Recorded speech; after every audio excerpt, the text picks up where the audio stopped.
Ada 3 SOP yang besar yang dibentangkan hari ini. Yang pertamanya adalah SOP mengenai penerimaan banduan baru.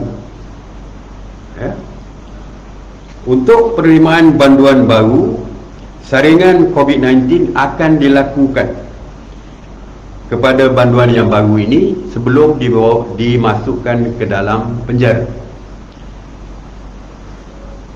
Sama ada untuk direman ataupun menjalani hukuman.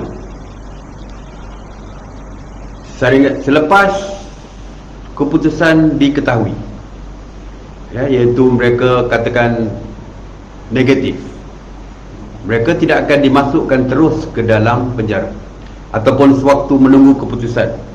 Mereka akan ditempatkan di satu tempat yang berasingan di luar, sama ada di luar ataupun di dalam, dan selepas keputusan negatif, maka mereka terpaksa menjalani kuarantin dulu sebelum dimasukkan ke dalam penjara.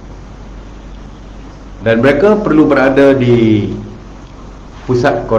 kawasan yang khaskan untuk kuarantin selama 13 hari sebelum dilakukan swab test kedua.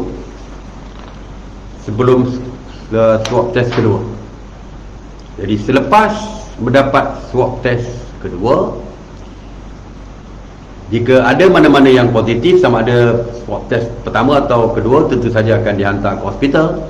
Manakala swab test kedua, selepas swab test kedua didapati banduan itu resultnya adalah negatif, mereka akan dipindahkan ke dalam blok penjara. Penempatan kekal hanyalah pada hari ke-15 dan akan diasingkan dulu selama 5 hari daripada bercampur dengan banduan-banduan lain.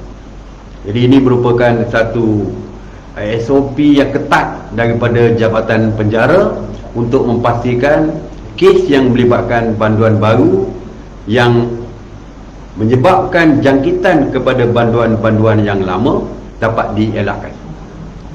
Mengenai pengurusan banduan sewaktu di dalam penjara, walaupun sudah pun negatif, yang bercampur dengan pegawai-pegawai banduan-banduan lain adalah negatif, tetapi masih lagi dikawal dengan ketat oleh Jabatan Penjara.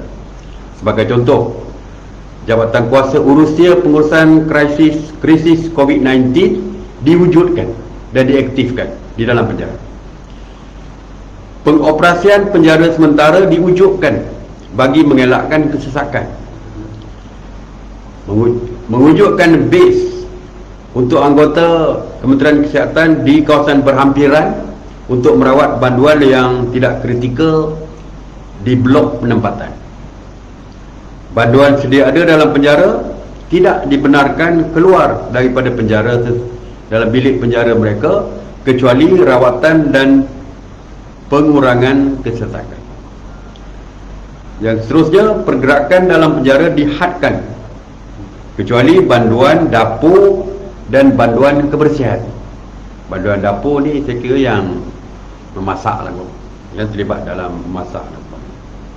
Lawatan keluarga banduan dibatalkan serta-merta, dan penjara sama ada dalam dan luar akan disanitasi sebanyak 2 kali sehari.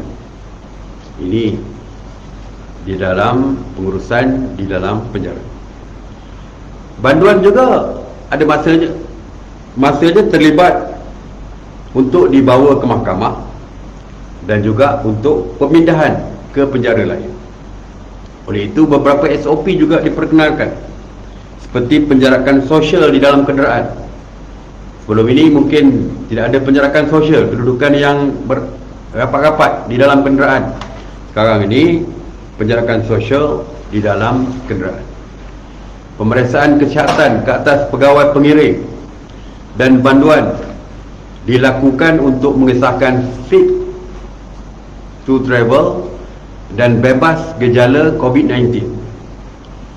pastikan alat bantuan keselamatan dan kenderaan akan digunakan mesti sanitize ataupun dinyah kuman. Peralatan bantuan termasuk sarung tangan, pelitup muka dan hand sanitizer juga disediakan. Jadi walau kita ada kes yang melibatkan berlaku perpindahan banduan daripada satu penjara ke satu penjara, kerana tidak ada SOP yang ketat seperti ini, ada kes yang melibatkan jangkitan di penjara yang lain. Begitu juga dengan proses ke mahkamah, tidak ada banduan yang perlu sambung jaminan dan sebagainya untuk perlu dibawa ke mahkamah dan sebagainya. Kalau dulu dibawa terus ke mahkamah, saya difahamkan tadi oleh Peguam Negara bahawa pihak mahkamah bersetuju untuk kes-kes reman seperti ini boleh dibuat secara video conferencing untuk mengelakkan pergerakan daripada penjara ke mahkamah, yang juga akan membahayakan bukan saja warden yang mengiringi mereka, tetapi mungkin membahayakan staf-staf di dalam mahkamah.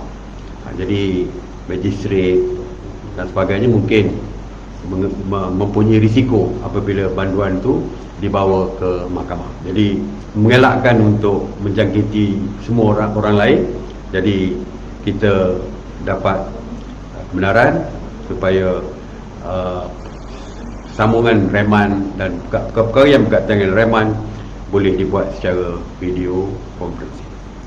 Jadi untuk maklumat lanjut, maklumat detail tentang SOP penjara ini, bolehlah merujuk kepada laman sesawang Jabatan Penjara Malaysia dan juga MKM.